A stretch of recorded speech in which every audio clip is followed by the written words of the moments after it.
I stood in a dealership parking lot I had never set foot in. A photo was open on my phone. Marcus was grinning beside a black Dodge Charger. The loan was in my name, $16,000 of debt I never agreed to carry. He forgot one critical thing. I work in automotive finance. Marcus and I had been close since our early 20s. We met at a warehouse job in Columbus, Ohio. Both of us were broke back then, just getting started. He was funny, sharp, the kind of man who remembered everything. For 8 years, I trusted him without question. I moved up fast once I found my footing. My first job was lot assistant at a regional auto group. Worked my way into the financing office over 4 years. Eventually, I was approving loan packages for 3 separate dealerships. Marcus watched every step of that climb happen in real time. He always asked questions about how the lending process worked. I thought he was just curious. Looking back, those questions had a purpose I never saw. They were quiet, patient reconnaissance. 2 years ago, I took a contract position in Phoenix. A larger dealer group had offered me a consulting role. Better title, real money, and a genuine shot at growth. Marcus stayed back in Columbus. We texted regularly, called sometimes, kept things comfortable between us. Nothing felt wrong. I had zero reason to think anything had shifted. Then on a Thursday morning in March, my phone buzzed hard. A credit alert. A new installment loan opened in my name. Lender, Ridgeway Motors, Columbus, Ohio. Amount, $16,000. I sat completely still for nearly 30 seconds. You wouldn't believe how calm I felt in that moment. It wasn't panic. Instead, it was cold, sharp, almost surgical clarity. I pulled the full inquiry up on my monitoring app. The loan had been finalized 3 days earlier. Someone had used my social security number to do it. They also used my old Columbus address. That address sat 2 blocks from where Marcus lived. My stomach dropped to the floor. I called the dealership directly and identified myself. Fraud appeared likely on the account, I explained. The finance manager went quiet, then placed me on hold. When she returned, her voice had completely changed. She told me a delivery photo had been taken at signing. Standard procedure at that particular dealership. She emailed it to me within minutes of hanging up.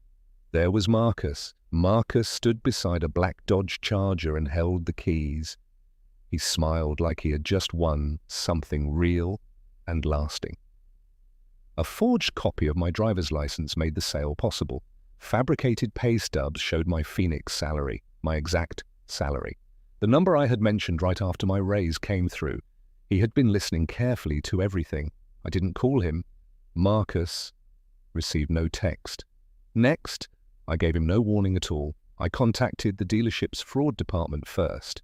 Then I filed a police report directly with Franklin County. After that, I called my compliance officer out in Phoenix. She helped me build a complete, time-stamped record of events. My phone location data placed me in Arizona that exact day. Badge swipes at the Phoenix office confirmed my presence there. A flight receipt from 2 weeks prior sealed the timeline shut. Every single piece of evidence pointed in one direction.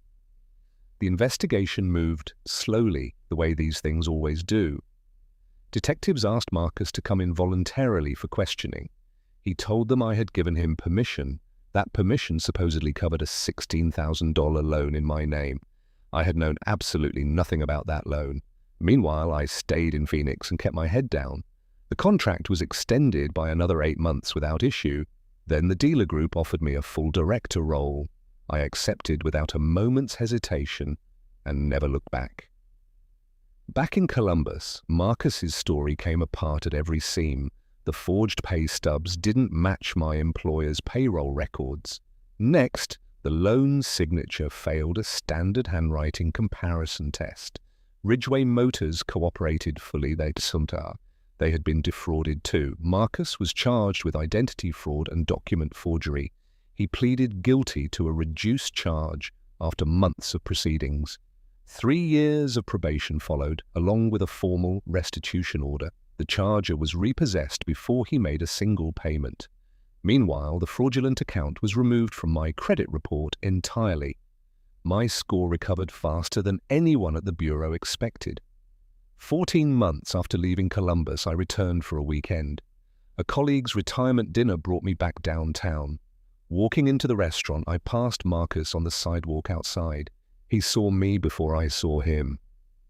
His face moved through 4 emotions in about 2 seconds. I gave him one slow nod and kept moving forward. No speech followed. We had no confrontation. Nothing became a scene. Just the quiet, heavy weight of someone finally seeing who they'd wronged. Some people mistake your kindness for a blind spot. They assume your trust means you aren't paying attention. What they never consider is that the quietest people see everything. Has someone ever used your name or identity as a tool? Did karma eventually find them where they stood? Leave your story in the comments. We read every single one. Subscribe to Karma Served Cold because the next story is already waiting.